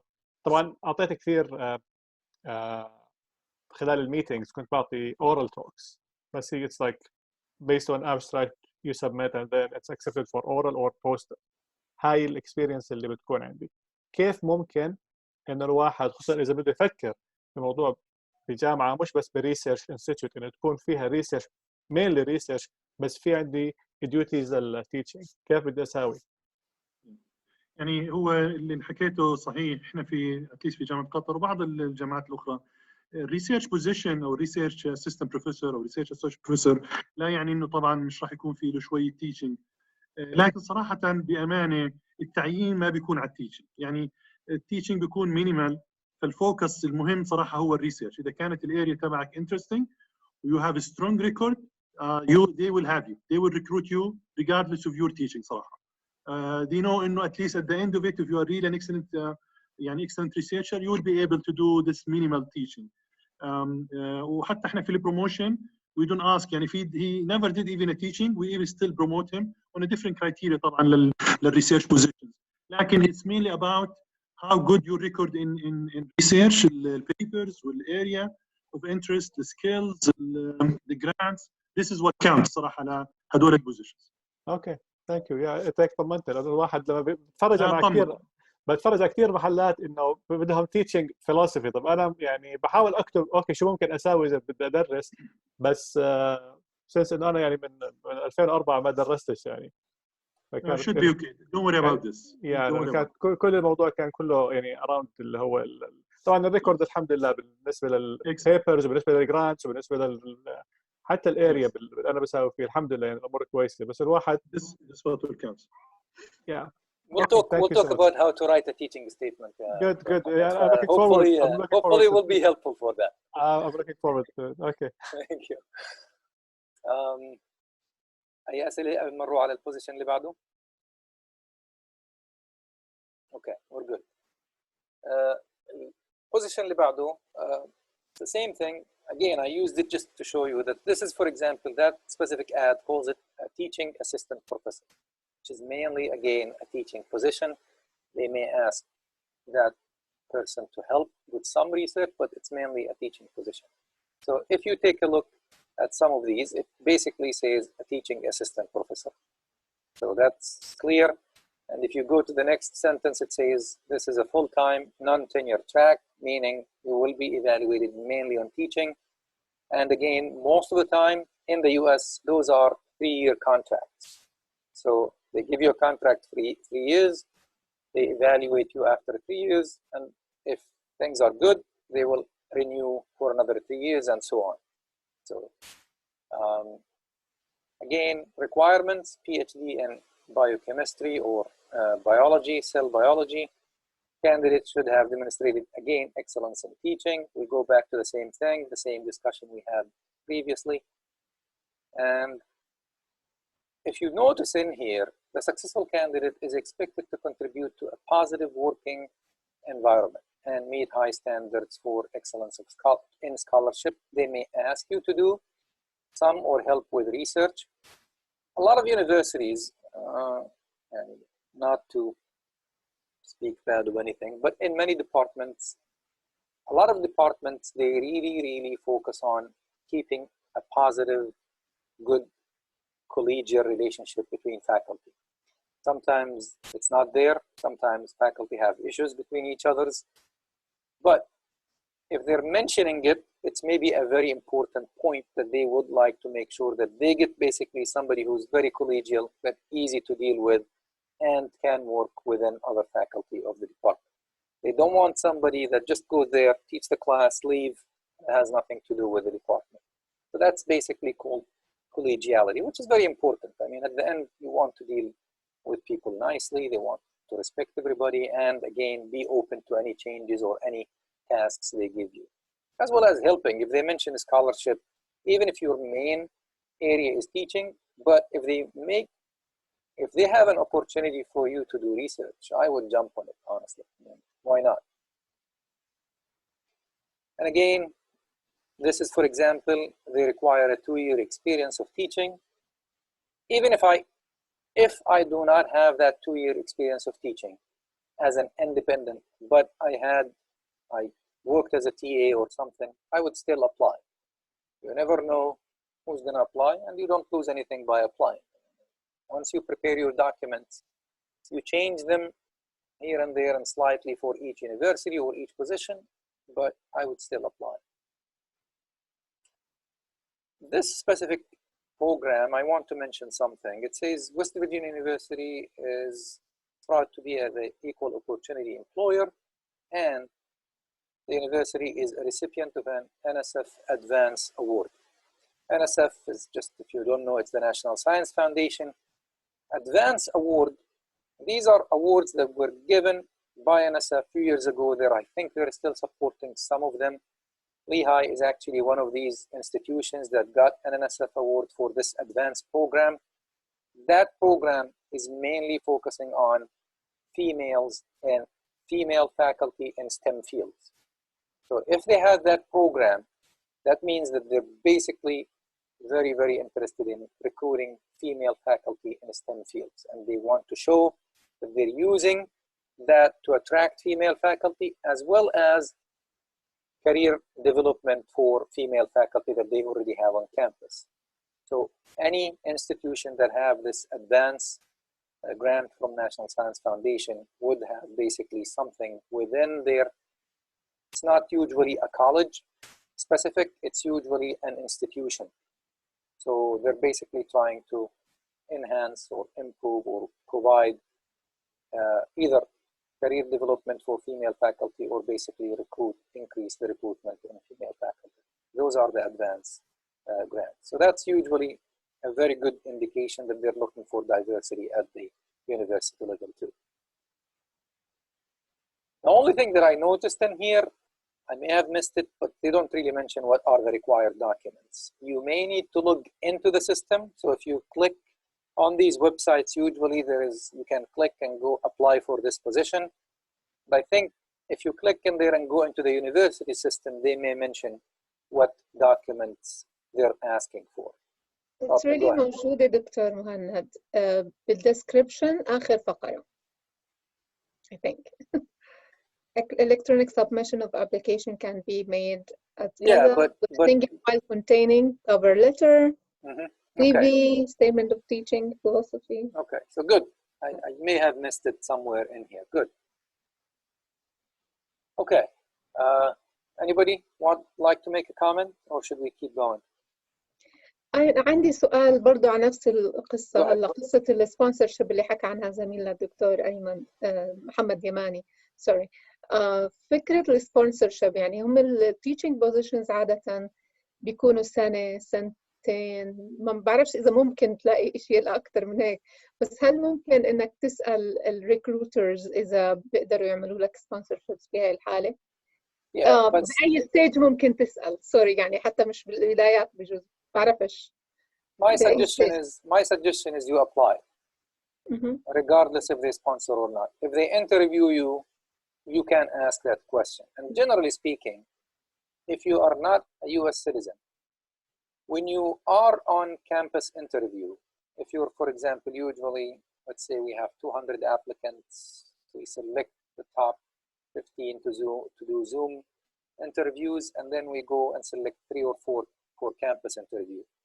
If you're one of the campus interviewers, and you could ask them as part of your visit to campus to meet with the international office. It's usually called International Students and Scholars, or International Students and Faculty Office or something. You could ask them to meet with them just to ask a couple of questions. So that's okay. But don't ask before you basically apply or anything. Just sending an application is not a big deal. In this case, in that specific position, I believe it's a long-term position, because there is nowhere in here, as far as I can see, that they have a limit if it's a 1 year or a 2 year, okay? Which basically tells me it's a minimum of 3 years, and it could be a continuous for a long time. So most probably in such a position, they will sponsor your immigration application. دكتور مهند معلش مداخله بالنسبه لهالموضوع، لانه انا يعني بفيلد تاعي اللي هو الميديكال كثير هاي مشكله اللي هي السبونسرشيب. في كثير محلات من الاساس بكون في سؤال do you require a sponsorship or future sponsorship, and whether you say yes or no كمان بفرق بال if they will proceed further بالابلكيشن تاعك. هسه even though بكونوا حاطين انه التعيين regardless من الجندر والوضع والجنسيه وكذا، بس بتكون هاي واحدة من الشغلات. في منهم بكون حاط إنه it's like US citizen only أو البوزيشن للجرين كارد هولدرز وهيك. ففي كتير شغلات. هلا في كاتيجوري بالجرين كارد اللي هي الاوتستاندينج بروفيسور او ريسيرشر، هاي لازم يكون الواحد 3 سنوات موجود في نفس الانستيتيوت so they can sponsor him. فهاي اللونج تيرم. فبس تدخل لهاي المحلات. هلا في محلات لا بيستقطبوا let's say الدكتوره فاطمه ما شاء الله عليها مثلا امورها كانت كويسه بالجامعه، جابت ريفرنس ليترز منيحه، بدهم اياها بعينوها بعد 3 سنوات بيمشوا لها بالاجراءات. هلا بالستيم على الاو بي تي اللي هي الاوبشنال تريننج بقدموا كانوا من سنه ونص لسنتين بتكون المده. بعد هيك بيعطوها مثلا اتش فيزا او جي فيزا، كمان it depends على الانستيتيوت. هاي كلها يعني كيس باي كيس. ما يعني انا من خبرتي في الموضوع ما بنقدر نعممها ونحكي they will give or they will not give، لانه حسب البوزيشن وحسب الانستيتيوت نفسها. اذا هي حتى كاب اكزامبس او لا، بتكون اسهل انها مثلا تاخذ فيها اتش فيزا، بعد الاتش فيزا انها تاخذ الجرين كارد. فهاي بدها تعتمد كيس باي كيس وحسب الطلب اللي حتقدمه. Just one comment on this, since I have never seen a case in science and engineering where they have a condition about US citizenship. Never. بس في application هون في واحدة من هدول هلا بنيجي له كاتبينها. I've never seen a case in science and engineering where I see an ad and they say we are only looking for US citizens or green card holders, especially for faculty positions. For faculty positions, they never mention it.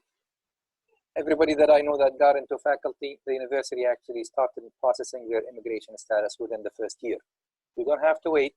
If it's a faculty position, they will do that, no question asked. اوكي ممكن بالفيلد اللي عندك اياه، بس انا عندي كثير بطلبوها. could be بس في يعني faculty positions in science and engineering صراحة it's not even a question. يعني you could they ask you if you would like to meet with somebody from the international office during the interview. just to ask the question, so they make you feel better. Okay. But generally, it's not an issue for Okay. faculty in Okay. science and engineering. ممكن بالفيلد اللي هو عندي انا اللي هي شركات الادويه والامور هاي كلها Absolutely, يعني yeah. بتطلب That's- يعني بيطلبوا. Yeah, that's Okay. totally different. شكرا دكتور محمد على مداخلتك. وفعليا انا كمان شفت اللي انت حكيته اللي هم بيطلبوا وبحطوا هذا الكونديشن تبع الجرين كارد هولدرز والامريكان سيتيزنشيب، خصوصا بالاندستري، وخصوصا كمان اذا كانوا ستارت ابس كمبانيز. Absolutely, that's a totally different animal. Yeah, It's a totally different. Yeah, بالاندستري absolutely. يعني هي اكثر. Yeah, absolutely. بس في academic positions, as I mentioned previously, the universities in the US are looking for recruiting the best applicant out there. Sometimes they don't even wait for the applicant, they go and recruit. I know, for example, Professor such and such work in that area, his group producing great research in that area, and we're interested. I would just basically give him a phone call and I say, do you have any of your PhD student that is graduating that we would like to recruit? Or we may be recruiting somebody at the associate professor or full professor level. You could actually, and you know these people from conferences, they would come and tell you, we have an application, we would like you to apply. It happens to all of us.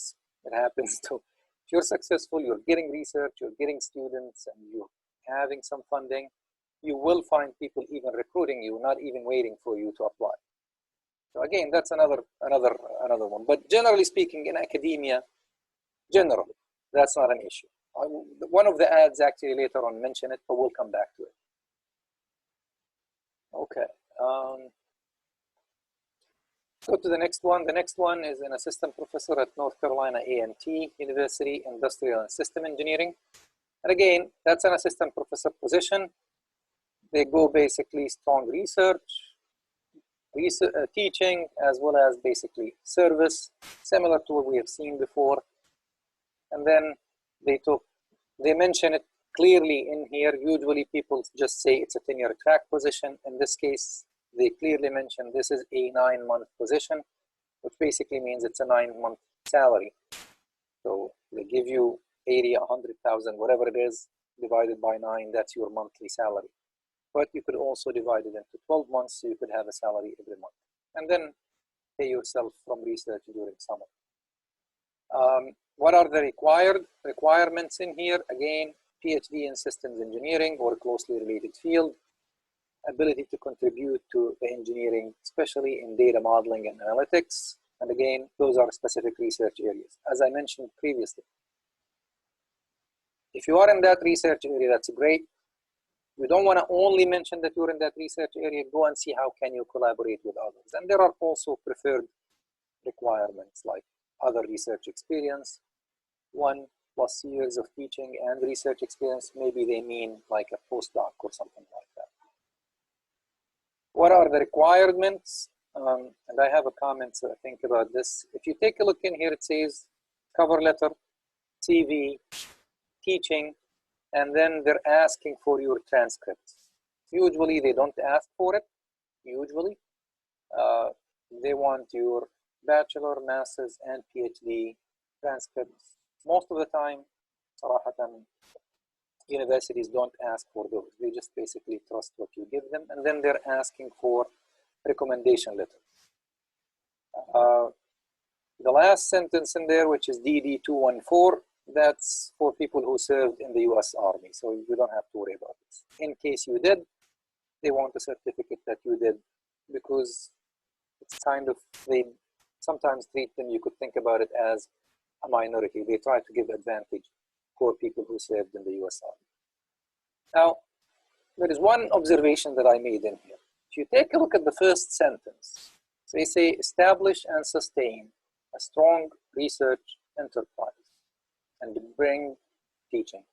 The first sentence they mention is research, but they did not ask for a research statement.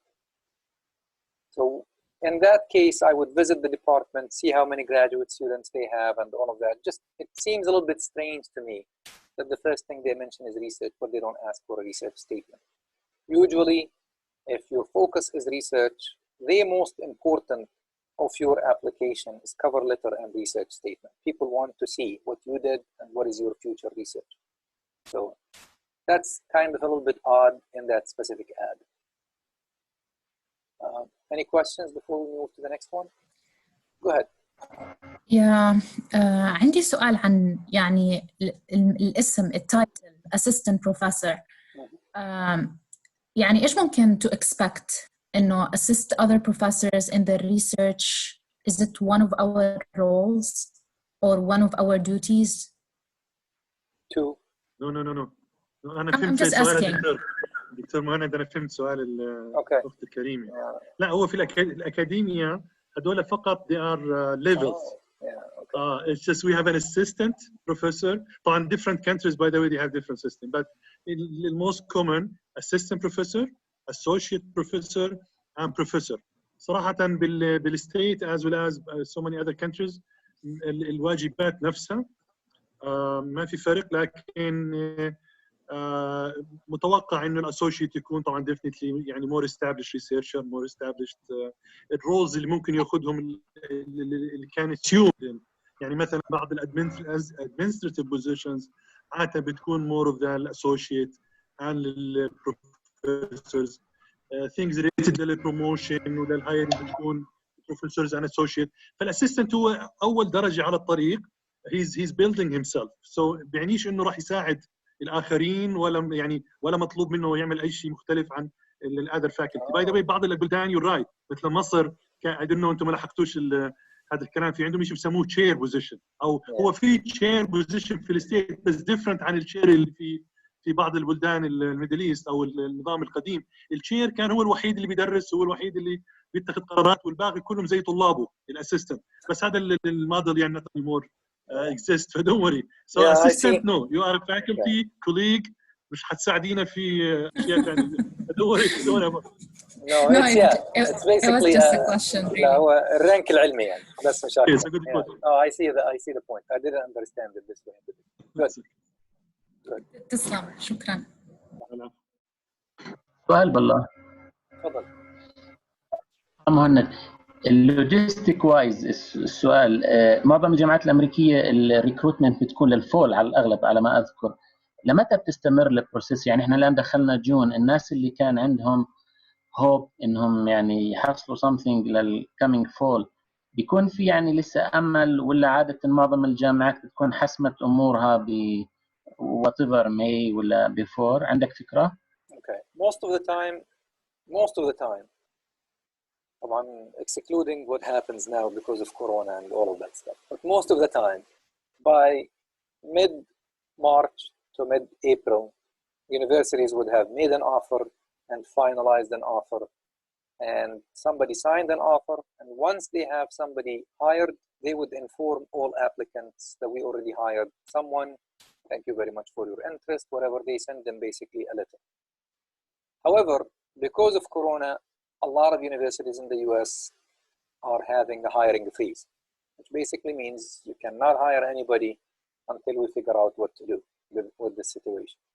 Many universities have basically, whether because students are doing only online, they have nobody on the dorms, they ended up basically, there are costs that they lost some money because of some of that situation. I can give you, for example, the predicted loss of money in where I work at Lehigh is approximately $40 million because of this situation. That's how much money we lost, or expected, not we lost, we expected to lose. We're expected to lose by the end of the year. Not lose, but income less than what we had usually previously, approximately $40 million. So Lehigh, for example, people who were not hired by mid-March, they basically did a hiring freeze. I am on a search committee that we identified people to invite to campus. We did all the review for applications. We did Zoom interviews, and we recommended to the dean and the department chair, here are the people that we would like to invite to campus. And then Corona hits the New York City, which is close to where we are, and things started going up with number of cases. And then we have a hiring freeze. So we told the 4 people that we identified that we would like them to visit campus that we already put this on freeze. Once we are back, we are going to get back in contact with you. So if you did not hear anything, there may be in a similar situation as we are now, which is basically everything is on hold until we hear from, or until the situation is different. We did not want people basically to travel. The people we identified to interview are people from different states, some of them from states that have really a lot of cases, and we did not want them to basically travel, come and basically interact with a lot of people on campus. I don't know about interviews in other countries, but faculty interviews in the US are really, really long and tiring. They're basically 2 days of interviews or a day and a half. You start in the morning, you keep going the first day, and then you have all kinds of meetings during the day and presentation, the same thing in the second day until maybe early afternoon. That's why we did not want people to come from different states, and because they will be interacting with a lot of people. And again, you're having breakfast, lunch, and dinner with them, as well as presentations and all of that. So if you did not hear, they may be having a hiring freeze. Does that answer your question? Yes, thank you. يعني في بعض البوزيشن بيكون الديدلاين شوي مثلا متأخر. يعني أنا مثلا قدمت لبوزيشن كان على ما أذكر late February الديدلاين للابليكيشن. فإذا كان أنت حكيته إنه by March أو April، هل هي بتختلف من جامعة لجامعة حسب الديدلاين للابليكيشن؟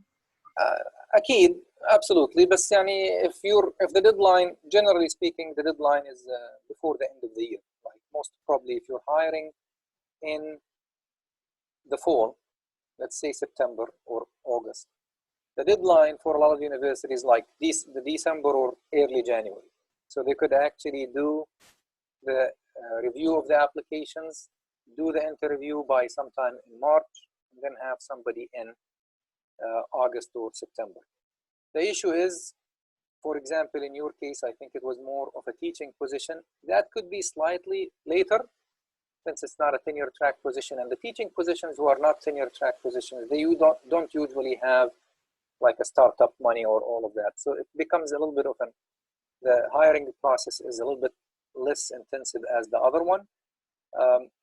But if you did not hear anything, you're maybe still in the game. So I'm okay. I think you should be okay. You can contact them if you want to, but if you did not hear from them, most probably because of the current situation, they did not interview anyone. بعرف احنا لسه المشكله هون في السفاره بعمان اور باسبورت ستك من قبل اللوك داون وللان هو الوضع اللي مكركب اللي مخلي كل الامور مش واضحه، لكن اشكرك يعني على الاجابه. Absolutely. مش بس انت يعني we recruited 2 students for a couple of research projects, and they cannot come to the US because of the embassy situation. So. Okay, let's go to the next one. Muhammad Al-Jamal, for some reason, you and Shboul had positions from the same university, so I didn't actually want to use North Carolina A&F University. I didn't want to use the same university, so I used basically your second position, Muhammad, which is this second one, the full-time tenure track faculty position, or tenured in here. It says tenure track, meaning assistant professor. Tenured could basically means associate or a full professor too. So again, if you take a look at this ad, it's basically civil engineering, tenure track, or tenured. In this case, they mentioned associate or full professor to start in August 2020. In area, research area, this is in transportation engineering. They have specific areas that they're mentioned in here. And again, similar to the other ones that we have seen previously. Information applicant must have, this is what they would like you to do. If you take a look at the numbers, you should demonstrate creative vision for ability to pursue original and independent research, which is basically meaning you have to tell them what you would like to do for future research, which is the research statement. Strong commitment to teaching, undergraduate and graduate level, you show them your experience in teaching and then what you would like to teach and how would you like to teach, which is basically the teaching statement. The ability to collaborate with others and across disciplines. And this is very common nowadays. I work with people from mechanical engineering, bioengineering, biology, all kinds of. So we all work with each other. And that's where as I mentioned previously, you may not have that experience as a PhD student. If you already have a postdoc and collaborate with other people who are outside your area, that's great. If you don't, and you're applying just right after your PhD, you want to go to other department websites and identify maybe research areas where you can collaborate with others. Ability to mentor graduate students, that's okay. That's usually means that they would like somebody to maybe have worked with PhD students, since this could be associate or a full professor. If you're graduating and helped other graduate students, you could mention that experience. Otherwise, that's something you don't have to worry about if you're still recently a graduate. Again, they're asking for a CV, statement of teaching, research, as well as references. And Howard University is a very good university. It's really going up on ranking in many areas. ماشي أسأل سؤال دكتور. تفضل. So they mentioned about the documents they need, but sometimes if you go to other like positions, you'll find they will ask you to send like a sample of 3 research papers to look at it before they accept your application or before they consider it. Is that a requirement, or it might be waived sometimes? Is this position in the US? Yeah. In the US? Yeah. Generally, if they ask, I think you usually submit them with the application, Okay.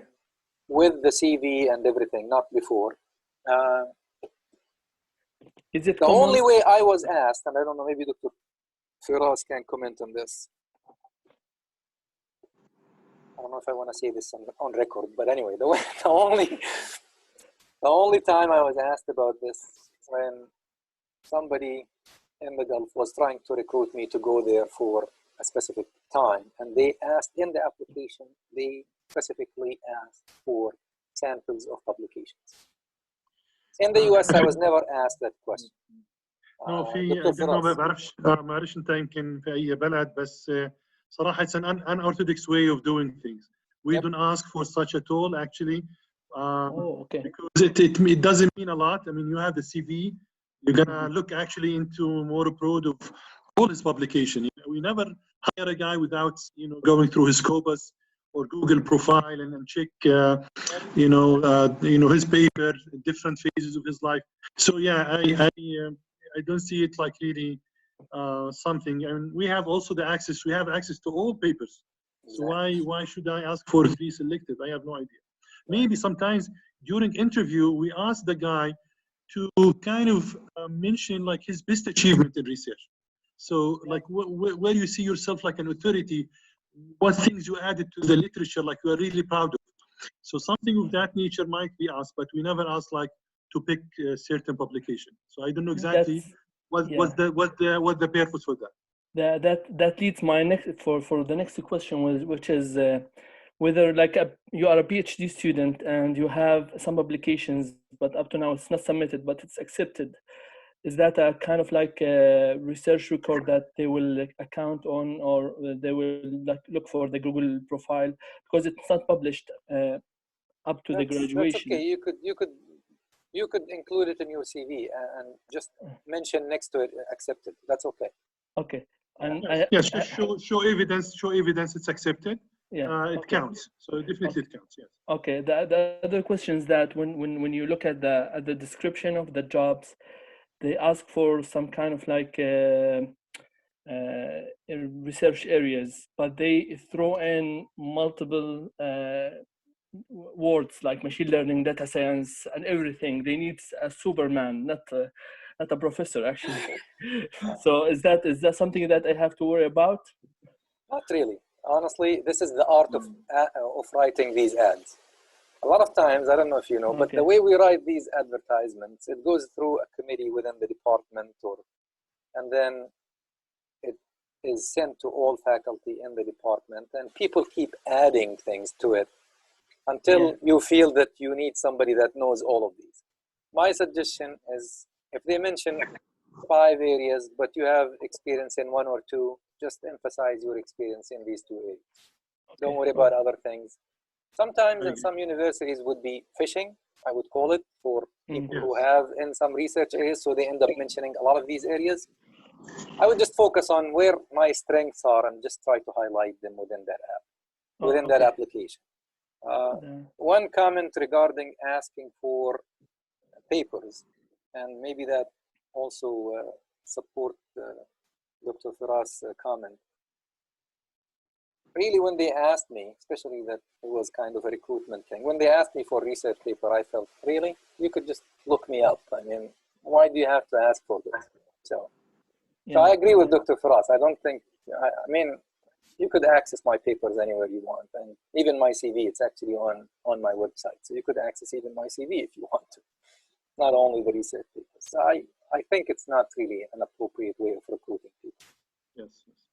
I actually found that that job, and it was like 1 year ago, and they asked about it. It was in very famous university. That was my why they are asking about it. You know, sometimes I think it's the dean would be requesting them to add some of that language in the ad. I think most faculty would not really care much about that. They know how. If they are in your area, they would know how important your research is. So maybe because other people are asking for it. But okay, thank you very much. That would be my own interpretation. Thanks. The next one is Dr. Ahmed. And again, in here, I added this and I highlighted this because the title of the position is Professor of Practice. And again, that is the same as a teaching assistant professor or a lecturer in the US. Just different universities use different names. At Lehigh, we do use this specific title, Professor of Practice, more than teaching assistant professor. And Dr. Ahmed actually sent me his full application. And he offered if we would like to use it. I may use some part of it, Dr. Ahmed, next time, inshallah. Yeah, it is for the second one, for the tenure track faculty with river and coastal science. The first one I did not share with you. If interested, I can share also. No, that's okay. That's okay. Yeah, that's fine. I just went for the first one because I want to tell people or mention that title just to make sure that we're talking about the title. So for this title, again, if you take a look, Earth and Environmental Sciences, we're looking for somebody who's a non-tenure, full-time academic position, 9 months. That's a teaching position. In here, they specifically say it's a 3-year appointment. Previously, they didn't mention. Responsibilities, they're talking about teaching. They have specific areas, GIS, and other teaching experience that they're looking for. And again, application due to this, and again, should submit cover letter, CV, teaching philosophy, and other things, basically, which are similar to the previous ones. As I mentioned, I wanted to highlight this just because it is very similar to the previous positions, but the name of the position could be confusing to some people, so I wanted to highlight it. And then the next one, Ala, I'm not sure if he's in the call or not, but he sent 2 positions, and one is an assistant professor and one is a postdoc position. And I actually would like to go through both of them for 2 reasons. One, nobody sent me a postdoc position, I believe, except him. I may have missed something, so I wanted to go through a postdoc position. And also, Ana is in a nursing area, and we didn't have anybody within that same area. So I would like to highlight both of these positions. So let's go to the first one. And again, if you take a look at the first one, they have 2 types of positions in here. They have a tenure track position and they have a clinical track position. I'm not familiar with what I think in the medical fields, they use these terms. Yes. If you take a look what areas they're looking for, assistant or associate professor in adult nursing, that's a tenure track, and then they have at the end 1 position for a clinical track position. And they have requirements for the tenure track position as well as the requirements for the clinical position. I believe the main difference is based on my reading, tenure track you do research and teaching. Here you do teaching, but I think you also practice within that area, I think. I don't know. Okay, I can comment in this. Sure, go ahead, Dr. Faraz. Yes, no, the classification is not like that. Usually it's like a clinical position can be tenure as well. But the clinical track, usually they ask for a joint appointment with the hospital. So you will be doing, for example, 50% in campus, 50% clinical site, or 60%, 70%, depends on the agreement, but expect definitely. And when it comes to promotion, research is of a less value, less requirements asked for promotion to clinical track than research or regular. Thank you. Thank you, Dr. Faraz. And again, they mention the requirements, what they would like you to submit, CV and contact information of other people and all of that. So it's similar to the other ones, and except again, the differences here was tenure track versus clinical track. And here is the one that I would like to highlight. If you read this last highlighted sentence, applicant must be authorized for employment in the US. And again, that maybe goes back to Dr. Muhammad's comment. In medical fields, maybe they ask for these, but in science and engineering, I've never really seen this before. So that's not usual for me in the fields that I work with, that you have to be, that sentence usually does not appear in the faculty positions for science and engineering. But again, medical fields could be different, and Dr. Muhammad already mentioned that previously. Now, the other thing that for the last position is basically a postdoc position. In here, they specifically mentioned that apparently the university has multiple postdoc positions, mainly to do population health research, postdoc associate professor, or associate position. They mentioned a lot of details about the department, and at the end they mentioned the areas that they would like people to do their postdoc in. Again, it's mainly focused on doing research. I don't think in the postdoc positions they mention anything about being a US citizen or a green card holder. I believe most of the things that they're talking about is interdisciplinary teams, should have a doctoral degree, excellent written and communication skills, professional communication skills, interest in doing research, knowledge in a specific area, and experience with health records and claims encounter and data. So that's generally basically looking at the experience we're looking for as well as the future. But this specific position did not mention green card or authorized to work in the US, unless I missed it. Dr. Faraz, would you like to comment on postdoc positions in general in the medical fields, or what, for example, in your case, what did you gain in your positions? Oh, actually, in a postdoc, I did two like kind of short postdocs, and for each one of those, like you get into like a new research area. You want to learn something new. You want to add to your CV. You don't want to do exactly a continuation of what you have done in the PhD. That's the beauty of postdoc. Sometimes also, if you pick a name, like let's say you come from, let's say, second level university, not like top ranked. If you go with like really a good name in the postdoc, that would make a life change in your career. So, but the postdoc is, you are now like a machine for publication. You want to do as much publication. Some institute, they might be also a path for hiring full-time position. So if this is an industry postdoc, because I did one academia and did one industry. In the industry one, I worked in Xenobiotic. This is a company doing sponsored research for pharma industry in New Jersey. They basically upfront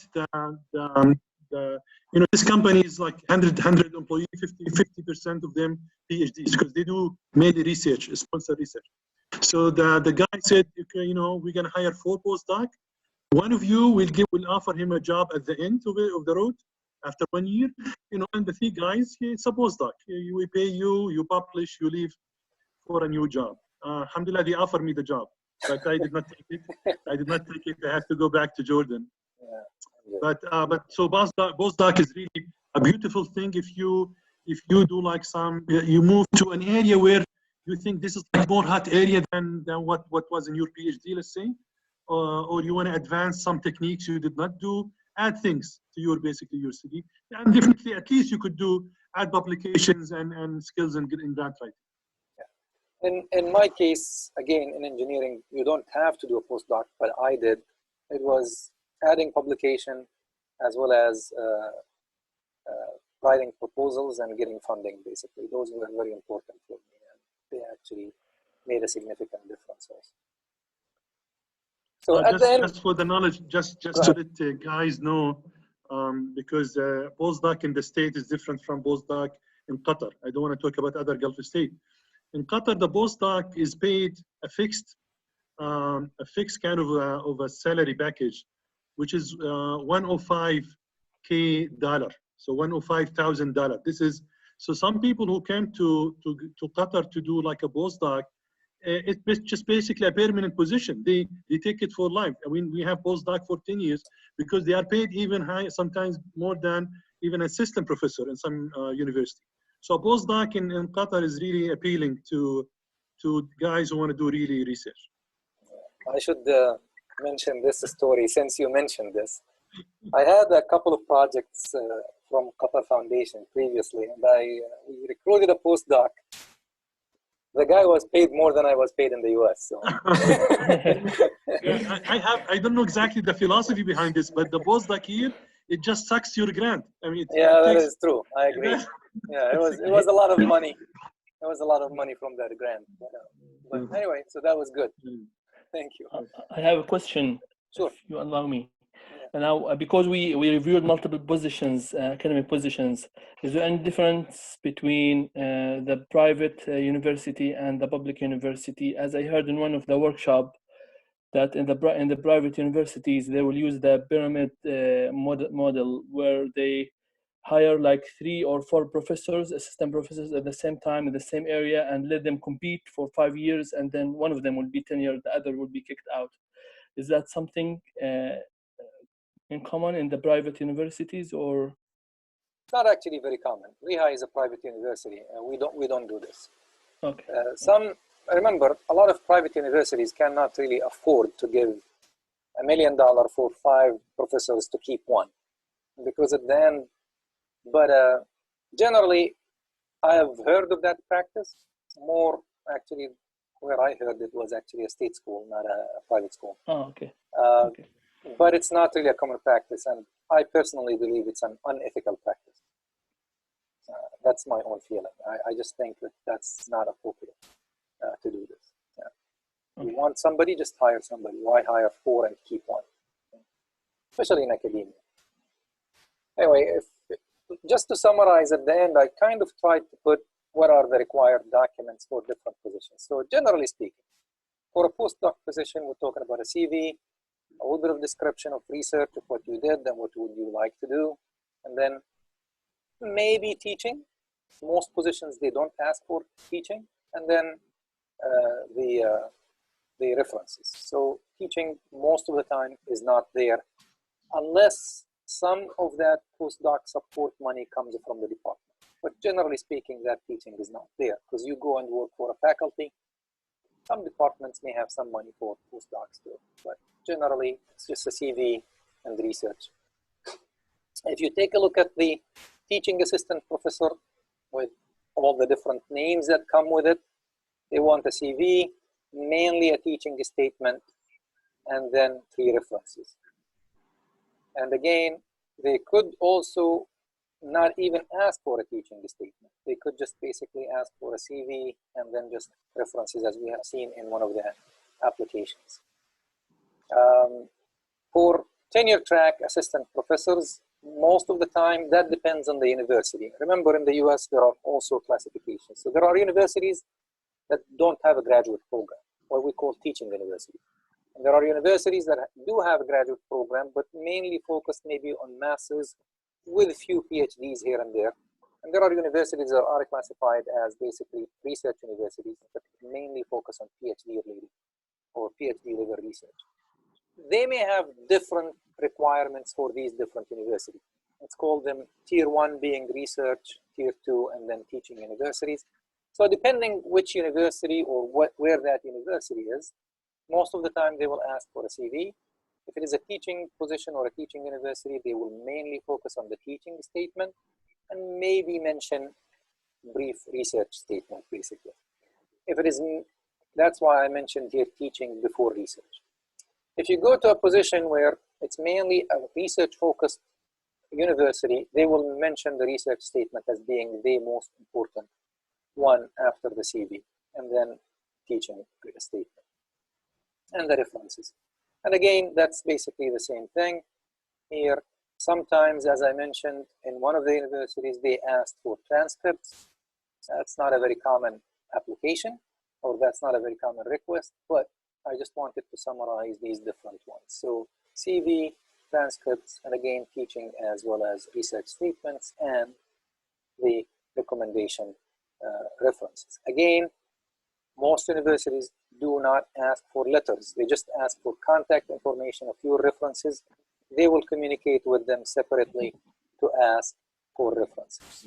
Sometimes they would take the permission of the candidate or the applicant before contacting their references. Would you allow us now to start communicating with your references? Sometimes it depends on the application.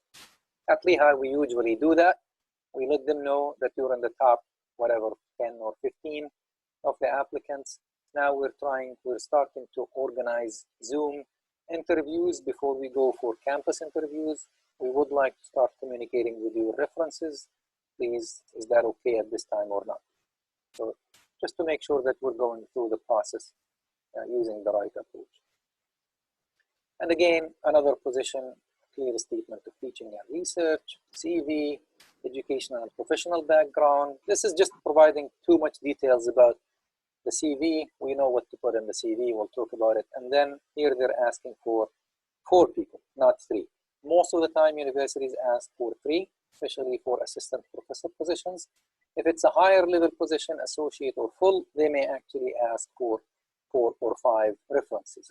If you're basically in an associate position, associate professor or a full professor, you must have collaborated with a lot of people, so they expect that you may actually have more people to ask about you or more references.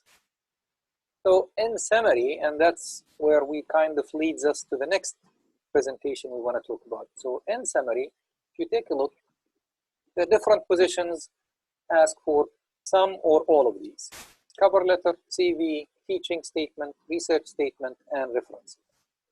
So my suggestion, what we start doing next time or from now on, is we take these one by one and let's discuss how we prepare them.